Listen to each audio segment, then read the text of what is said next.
Have you ever felt broken? Maybe life hit you so hard you could barely breathe. Maybe it was the loss of someone you loved, a failure that shattered your confidence, or a betrayal that left scars you still can't explain.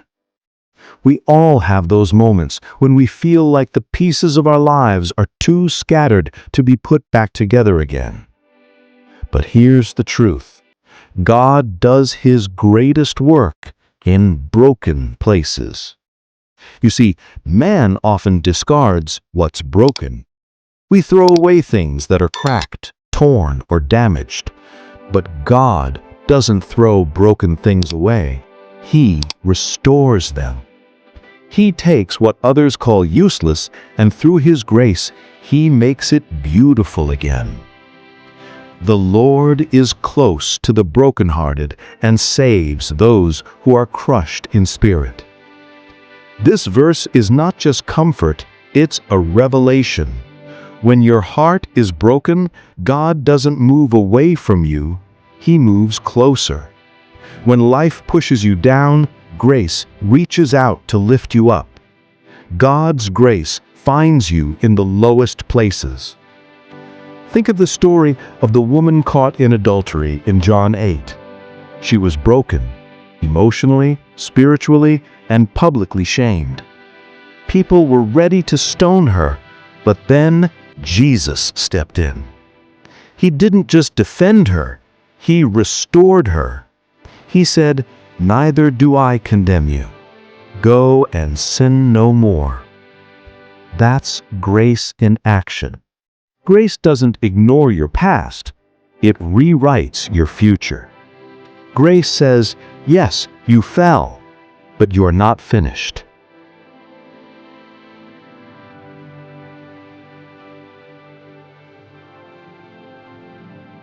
Sometimes, God allows brokenness to draw you closer to Him, because it's in broken places that pride dies and dependence on God is born. Brokenness is the birthplace of healing. In Jeremiah 18, God told the prophet to go to the potter's house. He saw the potter working on the wheel, and the clay was marred, broken, imperfect. But the potter didn't throw it away. He reworked it into something new. That's what God does with us. Your life may look marred, your heart may feel cracked, but you are still in the potter's hands. Grace doesn't just cover your cracks, it works through them. God's glory often shines brightest through the wounds you thought would destroy you. David was broken after his sin with Bathsheba. He said in Psalm 51:17, "The sacrifices of God are a broken spirit, a broken and contrite heart. O God, you will not despise." Brokenness in the hands of God becomes the material for something beautiful. Grace turns pain into purpose. Do you know that the very thing that broke you could be the tool God uses to bless others? Look at Joseph. His brothers betrayed him. He was thrown into a pit, sold into slavery, and imprisoned for something he didn't do. He was broken in every possible way. But through that process, God was shaping his destiny.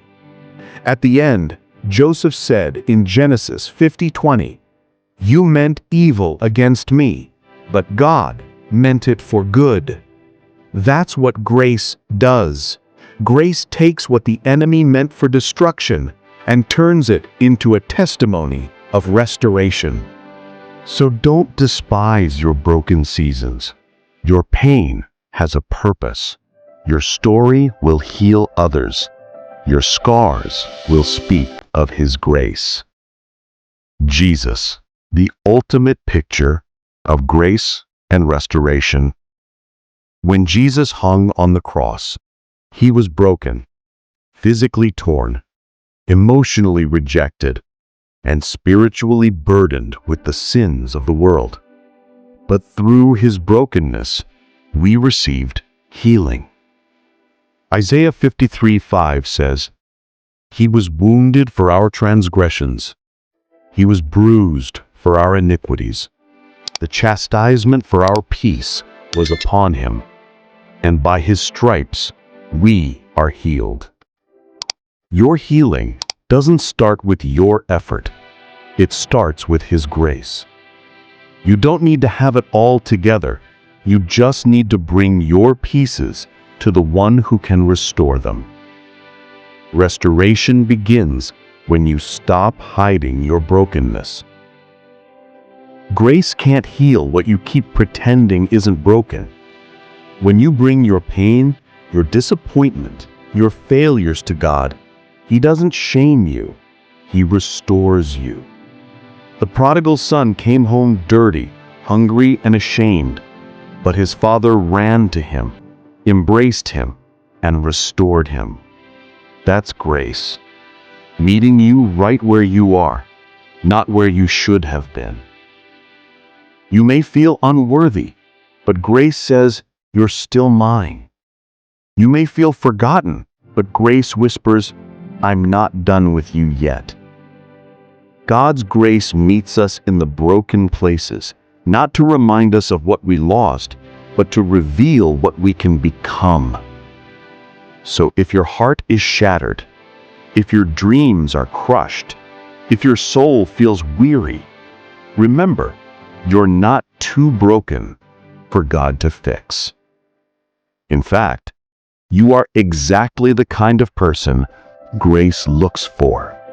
Now, let us pray. Heavenly Father, we come before you today, not hiding our pain, not pretending to be strong, but opening our hearts before you. Lord, some of us are wounded. Some of us are carrying scars we never talk about. Some are broken by loss, by betrayal, by disappointment, by our own mistakes. But today, we come to the throne of grace because we know you are close to the brokenhearted. Father, let your grace flow over every wounded heart right now. Let healing begin where there has been pain. Let peace replace every storm inside. Where there has been guilt, let your mercy speak louder. Where there has been fear, let faith arise again. Lord, we surrender the broken pieces of our lives into your hands. Rework us like the potter reworks the clay.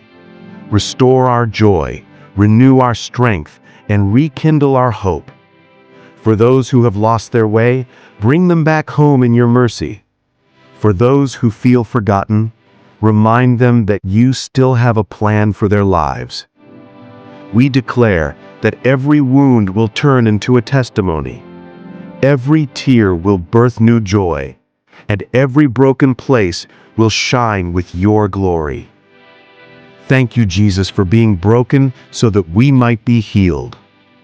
Thank you for grace that finds us even when we feel unworthy. And thank you for restoration that comes not by our might, but by your Spirit. In Jesus' precious name we pray. Amen.